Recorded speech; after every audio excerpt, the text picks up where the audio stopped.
बिंदुओं पर स्पर्श करता है, स्पर्श करता है। अब स्पर्श करता है कौन बिंदु है, लिख लेंगे बिंदु P, Q, R और S पर।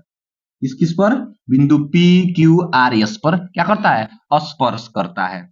अब देखिएगा स्पर्श करता है तो हम लोग क्या पढ़े हैं, अब थोड़ा सा हम लोग ध्यान देंगे। देखिए ये बिंदु A है, एक बिंदु से एक स्पर्श रेखा इधर गया है और एक स्पर्श रेखा इधर आया है। बिंदु यहाँ देखिए बिंदु D से एक स्पर्श रेखा यहाँ गया है, एक स्पर्श रेखा इधर आया है। बिंदु B से एक स्पर्श रेखा इधर गया है, एक स्पर्श रेखा इधर आया है। बिंदु C से एक स्पर्श रेखा इधर गया है और एक स्पर्श रेखा इधर आया है। इसका मतलब क्या हुआ कि जो स्पर्श रेखा है वह एक बिंदु से वृत्त पर दो स्पर्श रेखाएं खींची गई है। जैसे A से एक यहाँ गया, एक यहाँ गया, B से एक इधर, C से एक इधर और D से एक इधर और एक इधर गया है। तो हमको पता है कि एक ही बिंदु से एक ही वृत्त पर खींची गई स्पर्श रेखाएं आपस में बराबर होती है। तो क्या करेंगे यहाँ देखिएगा, तो यहाँ से क्या हो जाएगा आपका AS बराबर AP, क्या हो जाएगा, या यहाँ से हम बोल देंगे कि AP बराबर AS। तो लिखेंगे यहाँ पे क्या लिखेंगे, अतः AP बराबर AS। क्यों लिखेंगे? स्पर्श रेखा, स्पर्श रेखा। और पता है कि एक ही बिंदु से अगर हम स्पर्श रेखा खींचे तो दोनों की लंबाई क्या होती है? बराबर होती है। आगे लिखेंगे यहाँ पे, फिर से यहाँ लिखेंगे BP बराबर BQ, BP बराबर BQ, ये भी क्या है आपका? स्पर्श रेखा। उसके बाद से यहां लिखेंगे देखिए CR, यहां लिखेंगे CR बराबर CQ, ये भी क्या है आपका? स्पर्श रेखा ही है। और लिखेंगे DR बराबर DR बराबर आपका DS, ये भी आपका स्पर्श रेखा ही है। ठीक है, अब ये इसको समीकरण नंबर 1 2 3 मान लेंगे, 4 मान लेंगे, इसको 1 मान लेते हैं समीकरण, इसको 2 मान लेते हैं, इसको हम लोग तीसरा मान लेते हैं और इसको हमको चौथा मान लेते हैं। तो समीकरण 1 2 3 अब 4, समीकरण 1 2 3 और चारों को हम लोग क्या कर देंगे? अब जोड़ देंगे। तो लिखेंगे समीकरण 1 2 3 चारों को जोड़ने पर लिखते हैं समीकरण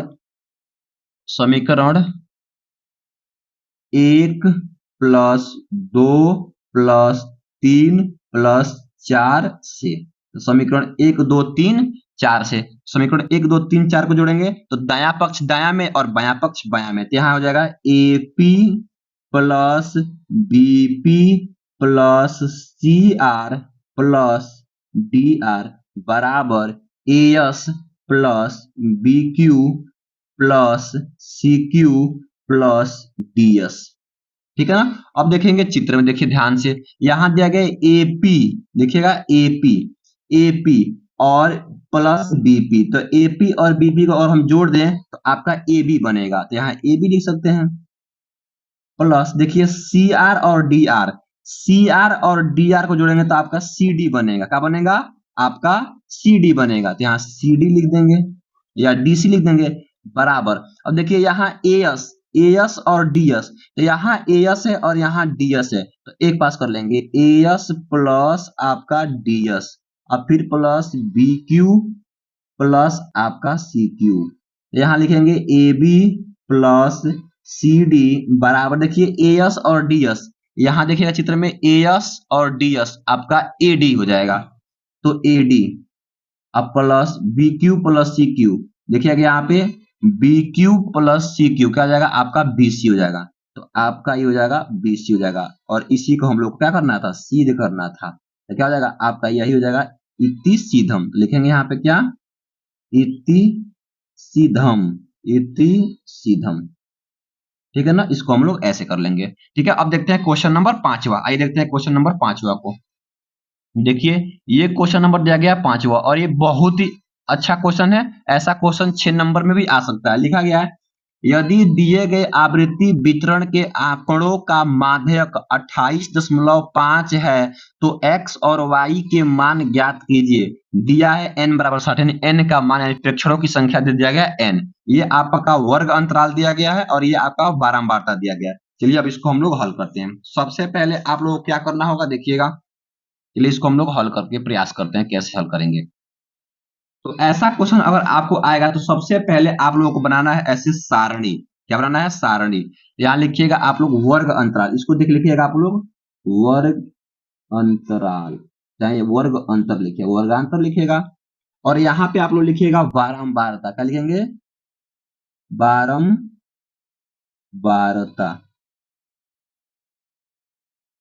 ठीक है। और यहाँ लिखिएगा संचयी बारंबारता। क्या लिखिएगा? संचयी बारंबारता। संचयी बारंबारता।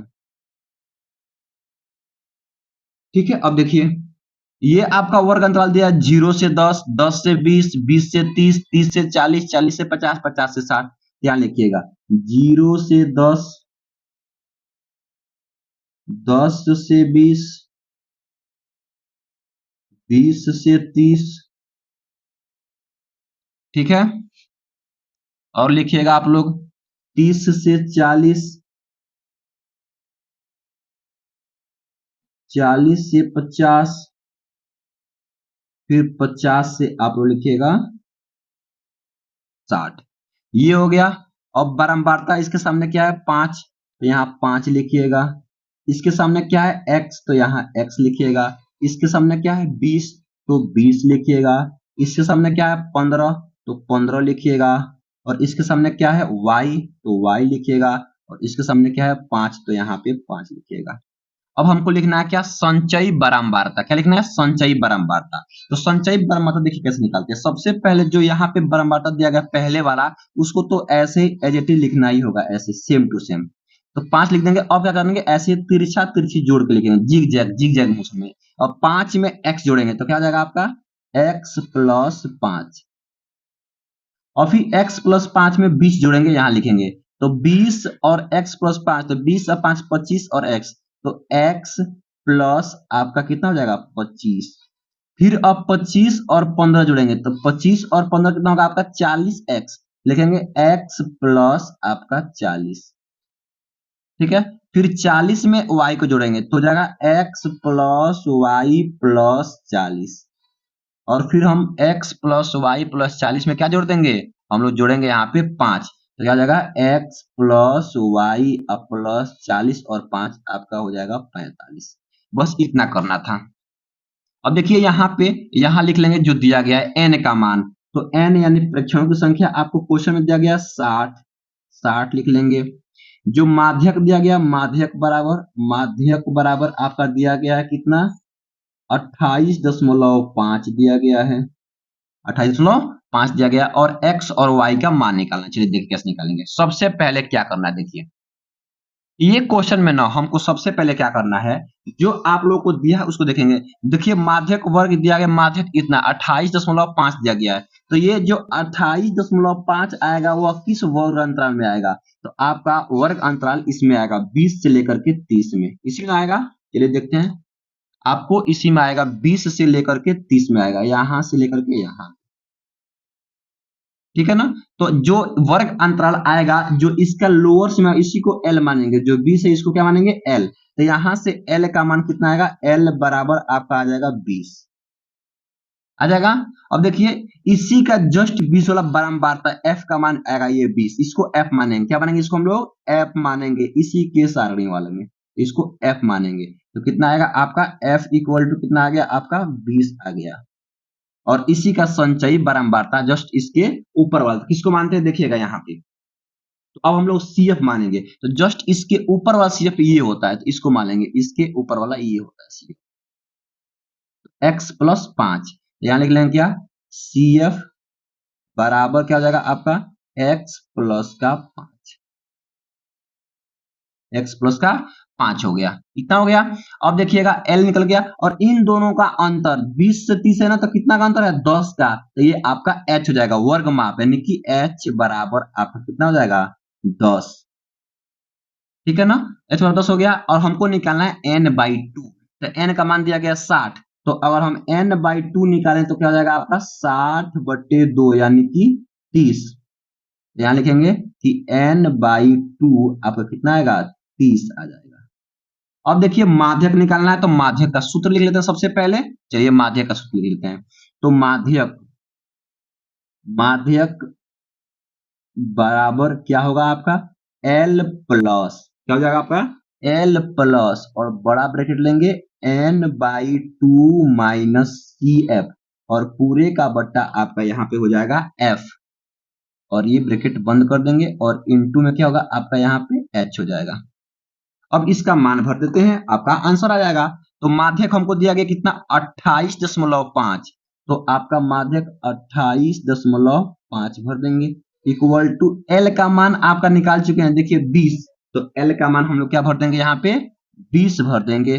फिर यहाँ पे क्या दिया गया आपका प्लस, तो प्लस कर देंगे और देखिए यहाँ क्या दिया गया N/2 निकाल चुके हैं 30 यहाँ से, तो 30 भर देंगे।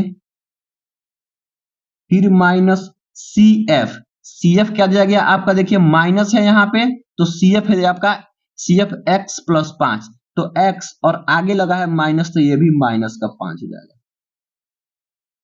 ये हो जाएगा। और पूरे f का मान जो दिया गया है वह दिया गया है 20, तो f बारंबारता 20 दिया गया है, 20 भर देंगे और ये ब्रैकेट यहां तक आ जाएगा और इनटू h का मान तो 10 है। देखिए 10 से कट जाएगा, 10 से कम 10, 10 गुना का ये हो जाएगा 20। ठीक है, अब देखिए इसको लेके आएंगे इधर, तो ये 20 है प्लस में आएगा तो माइनस में, तो 28.5 माइनस का आपका 20 इक्वल टू ये हो जाएगा आपका 30 माइनस x माइनस 5 और बट्टे में क्या हो जाएगा आपका, ये हो जाएगा 2। ठीक हो जाएगा 2 हो जाएगा। अब देखिए 28.5 में से घटेगा आपका 20, तो ये आएगा आपका 8.5 बराबर, और 30 में से घटेगा 5 तो आपका आएगा क्या 25 माइनस x और बट्टे में क्या आएगा आपका 2 आएगा। अब देखिए यहां से क्या करेंगे, इसका बट्टा 1 मान लेंगे, इसका बट्टा 1 मान लेंगे, ये जाकर इधर गुणा हो जाएगा, तो ये हो जाएगा 8.5 गुणे 2 इक्वल टू हो जाएगा आपका 25 माइनस x।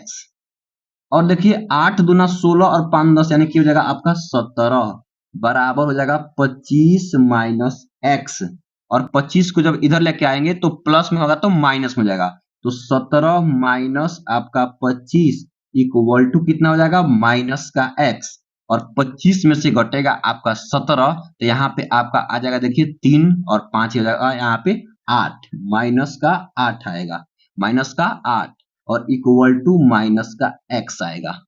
उसके बाद से माइनस कैंसिल, तो x इक्वल टू आपका 8, तो यहां से x का मान कितना आ गया 8, x का मान तो निकल गया, लेकिन हमको y का भी मान निकलना है, तो हम इसी से देखिए यहीं देख लेंगे। देखिए आपका यहाँ पे दिया गया x प्लस वाई बराबर 45, तो यहाँ पे हमको अगर x का मान दिया गया है, यहाँ पे x का मान तक y का मान निकाल लेंगे। चलिए देखिए यहाँ कर लेते हैं, ध्यान रहे एक बार।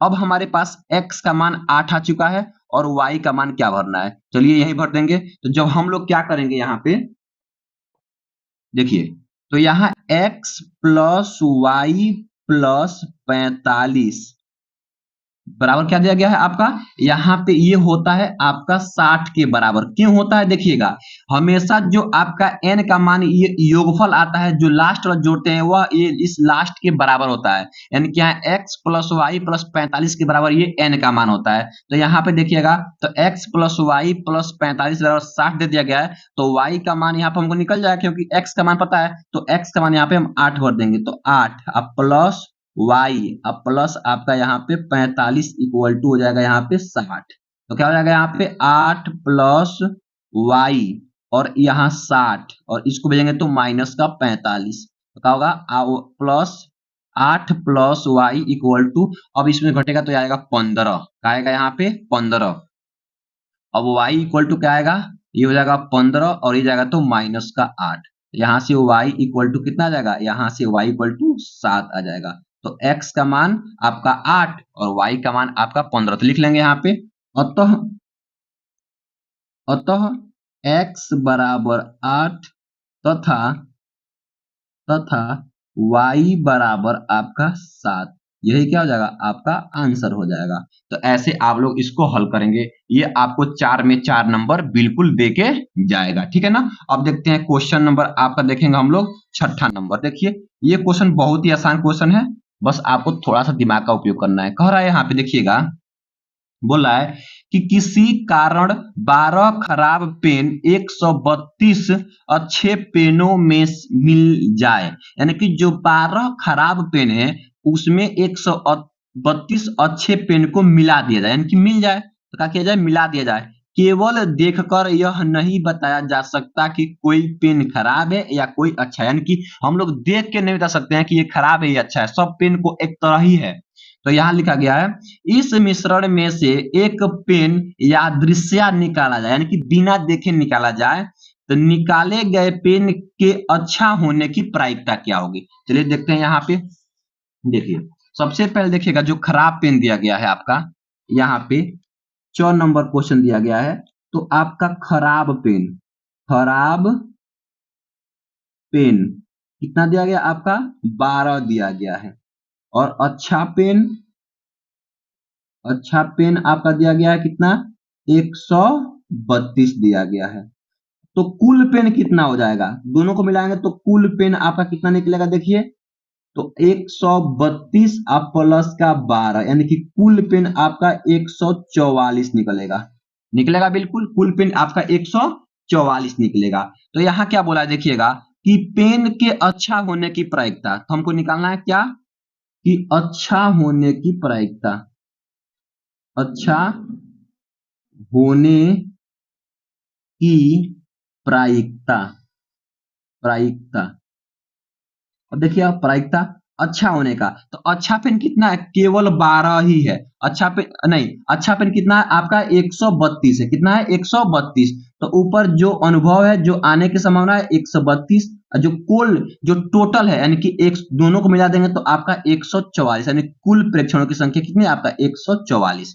तो अच्छा पेन कितना है 132, और कुल कितना है आपका 144। ये कटेगा तो 12 से 12 कम 12, 12 कम 12, 11 बार में, और 12 बढ़िया 144, यानी कि ये हो जाएगा आपका 11/12। तो अच्छा पेन आने की प्रायिकता कितना हो जाएगा आपका 11/12, यही हो जाएगा आपका आंसर। लेकिन अगर पूछ दे क्वेश्चन में कि खराब पेन होने की संभावना, चलिए यहाँ लिख देते हैं खराब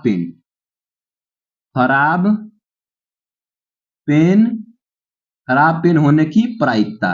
तो जो खराब पेन है, कितना खराब पेन है आपका 12 है, तो 12 और बट्टे कुल कितना है 144, तो 144, तो 12 कम में 12, 12 बढ़िया 144, कितना आएगा आपका 1/2। लेकिन हालांकि ये क्वेश्चन नहीं पूछा है, हम केवल आपको समझा दिए हैं कि खराब अगर पूछेगा तो 12 खराब पेन है तो 12 ऊपर हो जाएगा, और नीचे आपका कुल है तो कुल लिख लेंगे, ठीक है ना। तो ये क्वेश्चन आपका 4 नंबर वाला कंप्लीट हो गया इस दर्शन सीरीज का, ठीक है ना। तो आई होप, मैं आशा करता हूं कि आप लोगों को यह वीडियो बहुत ही अच्छा लगा होगा। अगर वीडियो अच्छा लगा है तो वीडियो को लाइक कर दीजिए, और आप लोग चैनल पे नए हैं तो चैनल को सब्सक्राइब कर लीजिए, ताकि ऐसा वीडियो आप लोग को हमेशा मिलता रहे। और अपने स्कूल ग्रुप में या अपने दोस्तों के पास भी शेयर कर दीजिए, ताकि उन लोगों को भी थोड़ा सा भी हेल्प हो सके। Thank you for watching this video.